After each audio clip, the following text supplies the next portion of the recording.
Po opoldanski molitvi angelovega češčenja je papež Frančišek ponovno spomnil na Sirijo. Dejal je, da z zaskrbljenostjo spremlja dramatično usodo civilnega prebivalstva, ki je vpleteno v nasilne spopade v tej ljubljeni deželi in prisiljeno zapustiti vse, da bi zbežalo pred grozotami vojne.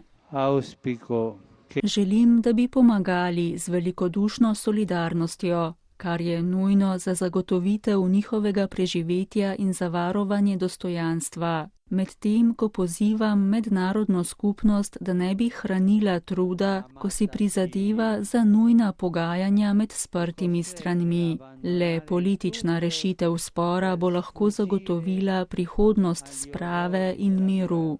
Papež Frančišek je obenem povabil še k molitvi za Sirijo in pri tem za to ljubljeno in mučeno deželo skupaj z verniki na trgu svetega Petra sam zmolil Zdrava Marijo.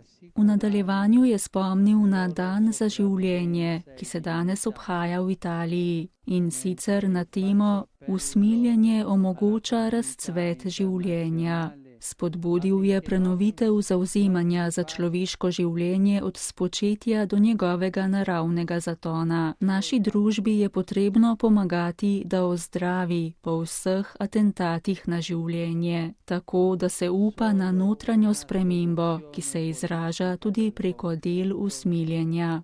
Jutri pa bomo obhajali dan molitve in premišljevanja v boju proti trgovini z ljudmi, je zatem spomnil papež Frančišek. Ta dan nudi priložnost, da bi pomagali novim sužnjem današnjega dne pretrgati težke verige izkoriščanja in ponovno pridobiti svobodo ter dostojanstvo.